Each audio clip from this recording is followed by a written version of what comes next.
नमस्कार, सात संदेश से मैं अनिल कौशिक। न्यूज अपडेट 7 बजे कार्यक्रम भादरा आसपास में आप सभी दोस्तों का स्वागत है। दोस्तों, कार्यक्रम की शुरुआत हमेशा की तरह मुख्य खबर से करेंगे और आज भी हम बात करने वाले हैं दोस्तों भादरा आसपास खबरों की और देश प्रदेश की भी खबरों की अपडेट आपको मुख्य रूप से जरूर बताते हैं और मंडियों के भाव, मौसम के मिजाज के बारे में भी बताएंगे। दोस्तों, आज हम बात करेंगे हमारे पड़ोसी कस्बे तारानगर और राजगढ़ की। वहां दोस्तों किसान आंदोलन की आग में झुलस रहे हैं ये कस्बे और लगातार पिछले 40-50 घंटों से बंद और चक्का जाम, और आज तो NH 52 तक को भी जाम कर दिया गया और 10 से 15 किलोमीटर की लंबी लाइन आज वाहनों की देखी गई दोस्तों NH 52 पर। तो इसके ऊपर भी बात करेंगे। और दोस्तों, आज खास खबर भादरा की ये रही कि दिन भर आज भादरा का नेट बंद रहा, अभी भी नेट बंद है। और दोस्तों, जो ईद के दूसरे दिन जो एक चिड़िया गांधी से गोकसी की घटना जो वायरल हुई थी, उस घटना को लेकर एहतियात बरती जा रही है और सुरक्षा के मद्देनजर ही पुलिस प्रशासन द्वारा नेट को बंद करवाया गया और भारी पुलिस जाब्ता दोस्तों तैनात किया गया। इसके ऊपर भी विस्तार से हम बात करेंगे दोस्तों। अब सबसे पहले बात करते हैं, आज राष्ट्रपति का चुनाव हुआ दोस्तों और राष्ट्रपति के चुनाव में जमकर क्रॉस वोटिंग की खबरें आ रही है। और आज मानसून सत्र भी चला था, लेकिन मानसून सत्र जो है विपक्ष के भारी हंगामे के बीच जो है स्थगित करना पड़ा, दिन भर कार्रवाई स्थगित कर दी गई। लेकिन जो राष्ट्रपति का चुनाव हुआ उसमें जमकर क्रॉस वोटिंग की खबरें आई दोस्तों। कुछ सपा के विधायकों ने तो खुलकर यहाँ तक कहा कि हमने अपनी अंतरात्मा को वोट दिया है और मीडिया के सामने भी उपस्थित हुए और ये कहा कि हमने द्रौपदी मुर्मू को वोट दिया है और अपनी अंतरात्मा से वोट दिया है। तो इस प्रकार की खबरें आज दिन भर चर्चा का विषय पूरे देश में रही। और दोस्तों, एनडीए का मानना है, सत्ता पक्ष का मानना है कि 60% से अधिक वोट लेकर द्रौपदी मुर्मू जो है वो राष्ट्रपति बनना लगभग तय है। आज जो चुनाव हुए हैं दोस्तों, 21 जुलाई को अब मतगणना होगी, रिजल्ट आएगा, परिणाम आएगा कि कौन राष्ट्रपति बना है। उसके बाद में 25 जुलाई को शपथ ग्रहण होगा राष्ट्रपति का। उसके बाद में 6 अगस्त को उपराष्ट्रपति के लिए भी चुनाव होना है दोस्तों। एनडीए की तरफ से जगदीप धनखड़ का नाम प्रस्तावित किया गया था, आज उन्होंने नामांकन भी भरा। प्रधानमंत्री नरेंद्र मोदी, राजनाथ सिंह, अमित शाह, जेपी नड्डा आदि ये सभी बड़े लीडर जो है वो शामिल हुए थे और एनडीए के भी कुछ नेता इसमें शामिल हुए थे। इसके अलावा दोस्तों, जो उपराष्ट्रपति के लिए विपक्ष का नाम था वो भी कल सार्वजनिक हो गया था। देर शाम को मार्गरेट आल्वा जो है, जो कांग्रेस की नेता भी रही है और दोस्तों लगभग 4 बार राज्यपाल भी रही है, उनका नाम उपराष्ट्रपति के लिए आगे किया गया। और देखते हैं 6 अगस्त को जब चुनाव होगा उपराष्ट्रपति का तो उसमें क्या होता है। आज राष्ट्रपति के चुनाव संपन्न हो चुके हैं और जब जहां तक सवाल है दोस्तों वोट, अगर मैं आपको बताऊं तो बीजेपी के पास 4,58,036 की वैल्यू के वोट है, जबकि अन्य उनके समर्थित पार्टियों के टोटल वोट अगर देखें उनमें AIADMK भी है और JD भी है और BJD भी है और YSREP भी है और बीजेपी है। इसके अलावा अनेकों संगठन दोस्तों इसमें है। 6,66,028 वोट वैल्यू सत्ता पक्ष एनडीए के पास है दोस्तों।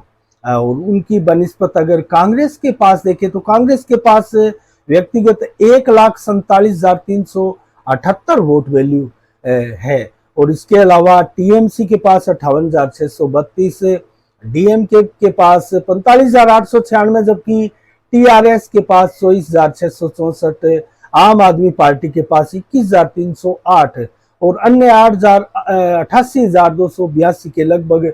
और ये सारा मिलकर बैठता है दोस्तों 4,13,728, अर्थात बहुमत का आंकड़ा एनडीए के पास ही है और लगभग 60% से अधिक का दावा भी एनडीए कर रहा है। और दोस्तों इतने वोट उनको मिलेंगे। राज्यसभा के वोटों की जो वैल्यू है वो अगर देखें सांसदों की तो 1,63,100 है, जबकि लोकसभा के सांसदों की वोट वैल्यू है दोस्तों 3,80,100 है। तो ये मिलाकर 5 लाख से कहीं अधिक होता है। और जो विधानसभा में विधायकों के वोटों की जो टोटल वैल्यू है 5,43,231 ये टोटल बैठती है। और राजस्थान के सभी विधायकों और जो सांसदों की वोट वैल्यू है, जहां तक सवाल है, तो 25,800 ये बैठती है। पश्चिम बंगाल की 44,394, उत्तर प्रदेश की 83,824 सर्वाधिक है। और सर्वाधिक वोट वैल्यू जो विधायकों की है वो उत्तर प्रदेश के विधायकों की है दोस्तों। तो कर्नाटक की 29,344 आदि आदि है। और इसके अलावा दोस्तों हम बात करें आज बाइक चोरी के आरोप में दो लोगों को, जो चिड़िया गांधी के दोनों लोग, भादरा पुलिस ने, बिरानी पुलिस ने उनको पकड़ा है। और दोस्तों इनमें एक तो अजय पुत्र रामेश्वर लाल जाट है, एक प्रमोद उर्फ मोटू पुत्र दलवीर सिंह मेघवाल है। तो दोस्तों इन दोनों को गिरफ्तार किया गया, उनके पास से एक बाइक भी बरामद की गई है। तो ये पुलिस की उपलब्धि मान सकते हैं दोस्तों। पिछले लंबे अरसे से जो मोटरसाइकिल चोरों की घटना है चोरी की दोस्तों, दिनों दिन बढ़ती जा रही थी और बड़ी संख्या में मोटरसाइकिल जो यहाँ से गायब हुए। पूरी भादरा तहसील की बात करें, विधानसभा क्षेत्र की बात करें, तो 14 जुलाई 2022 की रात्रि को जो मोटरसाइकिल उनके पास बरामद हुआ वो चोरी हुआ था। विश्वकर्मा चौक के पास से बाइक चोरी किया गया था इन दोनों के द्वारा, जो ये बाइक बरामद हुआ। और इसके अलावा दोस्तों सहायक उप निरीक्षक खेमराज ने मई जाप्ता भादरा जो गांधी रोड है डेरा से आगे इनको जो है मोटरसाइकिल पर भागते हुए पकड़ा और दोनों को गिरफ्तार किया। मौके से इनके पास से बाइक भी बरामद किया। तो ये उपलब्धि हम पुलिस की जरूर मान सकते हैं। इसके अलावा दोस्तों सुखदेव सिंह गोगामेडी को फोन से जान से मारने की जो धमकी मिली थी, उसके बाद लगातार चर्चा का बाजार गर्म है। और करणी सेना ने भी पाकिस्तान का पुतला फूंकते हुए, पाकिस्तान का झंडा जलाते हुए पाकिस्तान मुर्दाबाद के नारे भी लगाए। और दोस्तों ये भी कहा कि हम ऐसी धमकियों से डरने वाले नहीं हैं। तो ये भी दोस्तों चर्चा का विषय। करणी सेना बार बार लगातार धरना प्रदर्शन कर रही है सरकार के विरुद्ध भी। इसके अलावा दोस्तों अन्य खबरों की ओर बात करें तो बाबा फूलदास जी की छतरी का अब होगा जीर्णोद्धार। तो ये भादरा के लिहाज से बहुत अच्छी खबर है। और दोस्तों जो सैनी समाज का मोहल्ला है, वर्ग का मोहल्ला है जिसको बोलते हैं, वार्ड नंबर 3-4 का जो क्षेत्र है, फूलदास जी की छतरी वहां स्थित है। अनेकों धार्मिक आयोजन दोस्तों इस स्थान पर होते रहते हैं और ये प्राचीनतम एक प्रकार से स्थान इसका माना जाता है। और वहां जो निर्माण, प्राचीन निर्माण किए हुए हैं, उनको भी लेकर लोगों में काफी उत्सुकता है। तो इसको लेकर एक 11 सदस्यीय कमेटी बनाई गई है और उसका गठन किया गया, जिसमें गौशाला अध्यक्ष दयानंद खोखेवाला, नंदलाल सैनी पार्षद, दिनेश सैनी पूर्व वाइस चेयरमैन के अलावा दोस्तों किशन लाल गुप्ता, नौरंग लाल जांगीर, वेद प्रकाश शर्मा, भागीरथ जोशी, प्रदीप शर्मा, पवन शर्मा आदि ये शामिल रहे। और आगामी बैठक दोस्तों इसको विस्तार से इसकी रूपरेखा बनाने के लिए 27 जुलाई को रविवार को बुलाई गई है, जिसमें पूरा खाका इसका तैयार किया जाएगा। इसमें किस प्रकार से निर्माण करवाना है, किस प्रकार से इसका जीर्णोद्धार हो और जो प्राचीन जो छतरी वगैरह है उनका क्या किया जाए, किस प्रकार से उनको सुरक्षित रखा जाए। तो ये सारी चीजों पर विस्तार से वार्ता होगी। तो ये एक बहुत अच्छी खबर भादरा वासियों के लिए। दोस्तों मानसून का समय, इसके बारे में हम आपको मौसम के जो समाचार आएगा उसमें बताएंगे दोस्तों।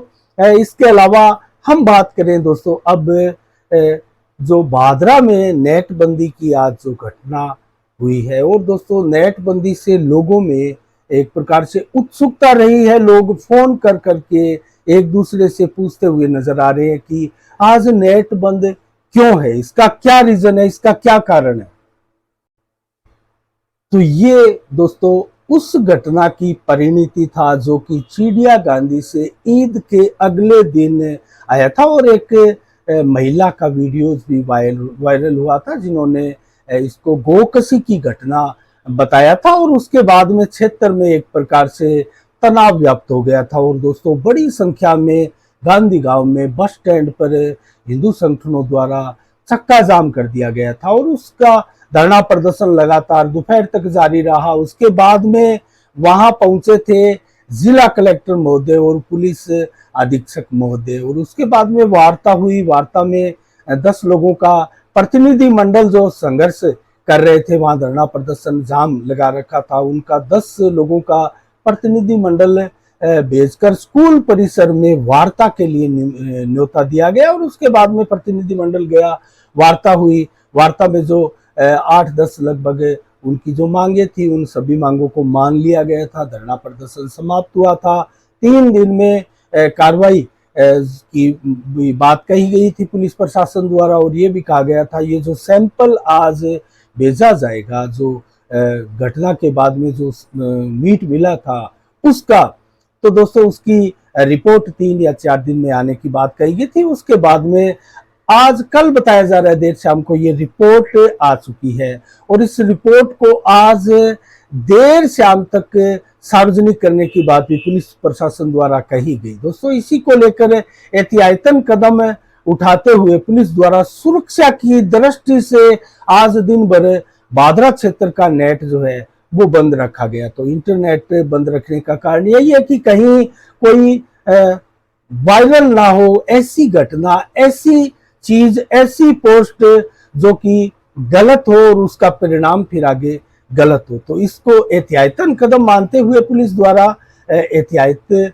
बरती जा रही है। और दोस्तों भारी संख्या में पुलिस जाब्ता गांधी गांव में आज पुलिस का देखा गया। गोगामेड़ी, बिरानी, भादरा पुलिस का पूरा स्टाफ दोस्तों वहां था और यहाँ पुलिस अधीक्षक महोदय भी पहुंचे और देर शाम को दोस्तों एक वार्ता की सुगबुगाहट थी, लेकिन हमारे पास तो इसकी कोई सूचना नहीं पहुंची थी। लेकिन देर शाम को एक प्रेस कॉन्फ्रेंस के आयोजन की भी बात हुई, चर्चा हो रही थी और उसमें दोस्तों यहाँ आईजी और डीआईजी के आने की भी चर्चाएं थी, लेकिन देर तक हमारे पास ऐसी कोई सूचना नहीं आई थी। आप पुलिस अधीक्षक जरूर भादरा में रहे और काफी समय तक रहे और जैसा कि जब गांधी गांव में लोगों द्वारा मांग की गई कि वो नमूना भेजा गया था जांच के लिए, उसकी एफएसएल रिपोर्ट क्या आई है उसको सार्वजनिक करके लोगों को बताया जाए, तो उसके ऊपर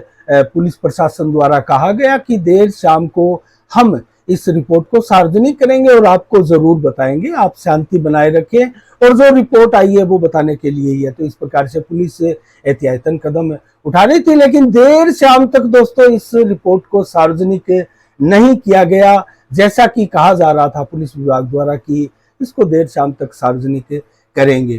तो तनाव हल्का सा जरूर क्षेत्र में व्याप्त है और दोस्तों लोगों में उत्सुकता है, कौतूहल है कि आखिर रिपोर्ट ये क्या आई है, इसमें क्या था, क्या ये किसी गाय का अंश था या फिर ये जैसा कि संभावना व्यक्त की जा रही थी किसी पाड्डे का या बकरे का मीट हो सकता है। तो उसको लेकर चर्चाओं का बाजार बेशक गर्म है, पुलिस एहतियातन बरत रही है और नेट भी इसी कारण बंद किया गया।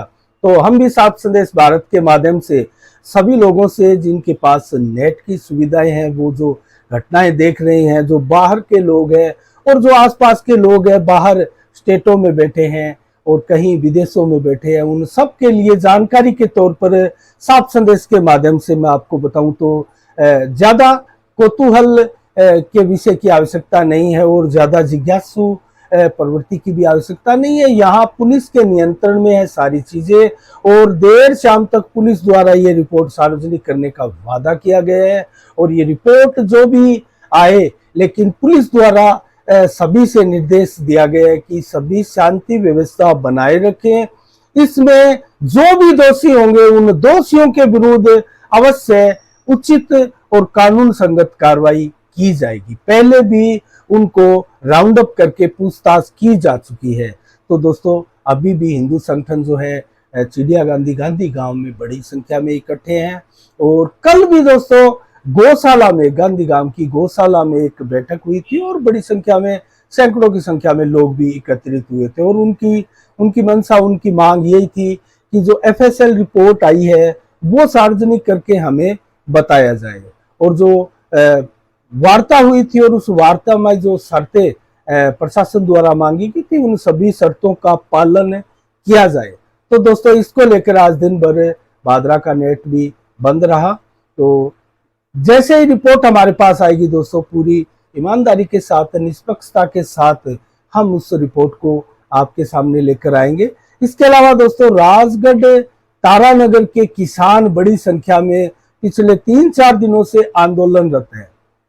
और मैं आपको बताऊं तो दोस्तों बड़ी संख्या में किसान जो है वो धरना प्रदर्शन जाम लगाए हुए हैं और इसके तहत आज डोकवा, लसेडी, ददरेवा, सिद्धमुख, बेरासर में जाम लगाया गया था, रोडें रोकी गई थी। और परसों तो दोस्तों चलकोई रोड को भी जो चूरू के लिए जाता है उस रोड को जाम किया गया था और गाड़ियों को, वाहनों को डाइवर्ट करके अन्य कच्चे रास्तों को गांवों से होकर अपने स्थानों तक पुगते हुए देखा गया। काफी संख्या में परेशान भी लोग हो रहे थे दोस्तों, उनको कहीं जाना था लेकिन उनको दूर से आए हैं, उनको रास्ता मालूम नहीं था, ऐसे लोग भटकते हुए भी देखे गए। तो आज दोस्तों जो NH-52 पर जाम लगाया गया था, 10 से 15 किलोमीटर लंबा जाम लगा, वाहनों की कतार देखी गई, लोगों ने बड़ी परेशानी का भी सामना किया और ऐसी शिकायतें भी की कि बहुत जरूरी काम से जा रहे लोग भी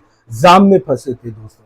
तो किसानों की 18 सूत्री मांगे हैं और कई बार इसके लिए वार्ताएं भी हो चुकी है दोस्तों, और वार्ताएं अभी तक फ्लॉप हुई है। वार्ता आज भी देर शाम को वार्ता होने की संभावना थी, प्रशासन की तरफ से वार्ता करने की आज निश्चित किया गया था समय, लेकिन देर शाम तक हमारे पास कोई सूचना इसकी नहीं आई। जैसे ही हमारे पास कोई सूचना आएगी दोस्तों इसकी सूचना आप तक जरूर पहुंचाएंगे। इसके अलावा दोस्तों कल मलसीसर गांव में बजरंग सारण युवा नेता की एक रैली, एक स्वागत कार्यक्रम, एक जनसभा हुई दोस्तों। इसको हम जनसभा इसलिए कह रहे हैं कि बड़ी संख्या में इसमें जो किसान है वो इकट्ठे हुए और जो 40 करोड़ का जो रुका हुआ बीमा क्लेम था वो पास होकर आया, किसानों में खुशी थी।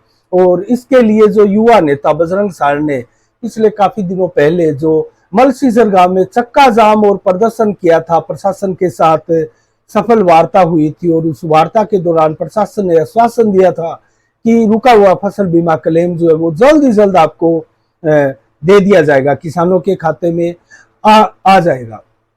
तो उसको लेकर बाद में वो 40 करोड़ का रुका हुआ फसल बीमा क्लेम दोस्तों किसानों के खाते में भी आया। और ऐसे किसान दोस्तों जो इससे पीड़ित थे, मलसीसर, बोजला और मुंदड़िया, बड़ा घोटड़ा, पट्टा, खालसा, कुंजी, कनाऊ, डुंगराना, कलाड़ा, किराड़ा और भाडी आदि अनेकों गांवों के, दर्जनों गांवों की पंचायतों के किसान इसमें शामिल थे जो पीड़ित थे, जिनका रुका हुआ बीमा क्लेम नहीं आ रहा था।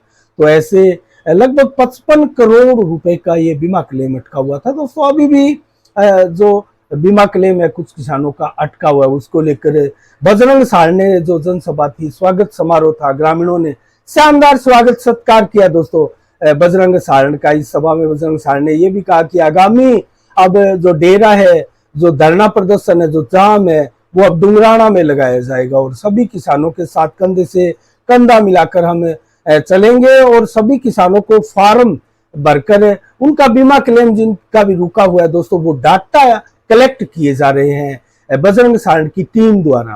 और कल दोस्तों जो मलसीसर का जो पेट्रोल पंप है वहां से गाड़ियों के बड़े लंबे चौड़े काफिले के साथ बजरंग सारण मलसीसर गांव के बस स्टैंड पर पहुंचे और वहां उनका माला पहनाकर स्वागत किया गया। रैली के रूप में गांव के चौगान तक वहां फिर वो काफिला गया और चौगान में मंच सजा था दोस्तों। बड़ी संख्या में भीड़ थी ग्रामीणों की और पगड़ी पहनाकर, साफा पहनाकर, माला पहनाकर, फूल बरसाकर बजरंग सारण का स्वागत सत्कार किया गया दोस्तों। ऐसा लग रहा था जैसे गांव के आज के हीरो जो है वो बजरंग सहारण है और बड़ी संख्या में लोग एकत्रित थे और सभी सैकड़ों लोगों ने माला पहनाकर भी स्वागत किया और बड़ी पॉजिटिव वातावरण में ये सभा आयोजित की गई थी। और ऐसे में बजरंग सारण ने भी दोस्तों जो अपना करीब 27-28 मिनट का संबोधन था, उस संबोधन में बलवान पूनिया वर्तमान विधायक और पूर्व भाजपा विधायक संजीव बेनीवाल के ऊपर भी निशाना साधा और जमकर लताड़ा इनकी खिंचाई की और ये भी कहा क्षेत्र के लोगों को कि इनको वोट ना दे और मैं हर हाल में चुनाव लड़ूंगा, ऐसा भी कहा दोस्तों। टिकट कोई मायने ज्यादा नहीं रखती, ऐसा भी कहा और हर हाल में चुनाव लड़ने की बात जो है वो किसानों से बजरंग सारण ने कही। तो देखते हैं दोस्तों आगे 2023 का जो चुनावी रण है वो कैसा होगा और बजरंग सहारण क्या वास्तव में अपनी ताल ठोकते हैं क्या, और बेल्ट पेपर में कितने लगभग दावेदार जो है वो क्षेत्र के हो सकते हैं। लेकिन वर्तमान में देखें तो प्रमुख दावेदारों में अगर गिनती करें तो यहाँ दोस्तों संजीव बेनीवाल, बलवान पूनिया, जयदीप डुड्डी, बजरंग सहारण और एसपी सिंह का नाम प्रमुखता से लिया जा रहा है। और देखते हैं इनमें कौन चुनावी ताल ठोकता है, कितना भारी रहता है, कितना प्रोग्रेस करता है, किसको किस पार्टी की टिकट मिलती है, इसके ऊपर हमारी नजरें दोस्तों बनी रहेगी। आज 18 जुलाई को क्या विशेष दिवस है दोस्तों, इसके ऊपर बताएं तो आपको 1857 में आज ही के दिन बम्बई विश्वविद्यालय की स्थापना हुई थी। और 2012 में जो कि हिंदी फिल्मों के प्रथम सुपरस्टार कहे जाने वाले राजेश खन्ना थे दोस्तों, उनका निधन हुआ था। और इसके अलावा 1982 में प्रसिद्ध फिल्मी अभिनेत्री प्रियंका चोपड़ा का भी आज ही के दिन जन्म हुआ था। इसके अलावा दोस्तों नोट से शुरुआत करते हैं आज के मंडियों की। भाव की गुहार आज 4750 रुपए रहा, चना 4525, मोट के भाव 7100, मूंग के भाव 5000 रुपए और तारामीरा के भाव 4921 रुपए प्रति क्विंटल रहे। आदमपुर मंडी में दोस्तों गुआर रहा 4761, चना रहा 4470 रुपए, सरसा मंडी में नरमा 9400 रुपए प्रति क्विंटल रहा, जबकि सरसों के भाव 6011, गुआर के भाव 4775, गेहूं के भाव 2050 रुपए प्रति क्विंटल रहे। आज की अंतिम मंडी एलाहाबाद मंडी में नरमा दोस्तों 9500 रुपए प्रति क्विंटल बिका, जबकि सरसों बिकी 6241 रुपए प्रति क्विंटल और मूंग के भाव रहे 4850, गेहूं के भाव 2040 रुपए प्रति क्विंटल रहे। तो आज का मौसम का मिजाज बताएं तो दोस्तों आज भी हल्की बरसात बूंदाबांदी हुई और 100% बादल दिन भर भादरा इलाके में छाए रहे। 34 से 37 डिग्री टेम्परेचर रहा, 4 से 11 किलोमीटर की रफ्तार से हवाएं भी चली। तो 0.2 mm बरसात की चेतावनी मौसम विभाग द्वारा भी थी दोस्तों। इतनी बरसात आसपास बूंदाबांदी के रूप में भादरा क्षेत्र में देखी गई। देर शाम को भी 35 से 37 डिग्री टेम्परेचर रहने की उम्मीद है और 7 किलोमीटर की रफ्तार से हवाएं चलेगी। हवा बहुत मंद चलेगी आज रात्रि को। 1.8 mm बरसात की चेतावनी मौसम विभाग द्वारा आज रात्रि के लिए दी गई है और 100% बादल छाए रहेंगे। कल 19 जुलाई को कैसा रहेगा मौसम, 32 से 34 डिग्री टेम्परेचर रहेगा, 35 से 37 डिग्री टेम्परेचर रहेगा दोपहर को मैक्सिमम है और 35 से 36 डिग्री टेम्परेचर देर शाम तक भादरा का रहने वाले की उम्मीद है और 100% बादल दिन भर छाए रहेंगे। 7 से 18 किलोमीटर की रफ्तार से हवाएं चलेगी और अलग अलग समय में अगर बरसात बताऊं तो 0.2 mm बरसात और 0.3 mm बरसात के समथिंग होने की उम्मीद मौसम विभाग द्वारा दिन भर की जा रही है और रात्रि को 2.7 mm बरसात होने की संभावना व्यक्त की गई है कल रात्रि के लिए। तो 100% बादल कल रात्रि को भी छाए रहेंगे। 7 से 11 किलोमीटर की रफ्तार से हवाएं चलेगी और जो 32 से 34 डिग्री टेम्परेचर है वो भी रात्रि को बना रहेगा। तो दिन में भी दोस्तों जो अर्ली इन द मॉर्निंग है कल सुबह, उसमें जरूर 2.3 mm बरसात की चेतावनी मौसम विभाग द्वारा दी गई है, लेकिन शेष दिन में 0.2 और 0.3 mm बरसात की चेतावनी है। तो ये रहे दोस्तों आज के शाम के 7 बजे के कार्यक्रम के समाचार। कल ठीक शाम 7 बजे फिर आपसे रूबरू होंगे नई खबरों के साथ, नई समीक्षा के साथ। तब तक के लिए दोस्तों आप अपना बहुत बहुत ख्याल रखिएगा। मुझे दीजिएगा इजाजत। साफ संदेश से मैं अनिल कौशिक, नमस्कार, जय भारत, जय जय राजस्थान।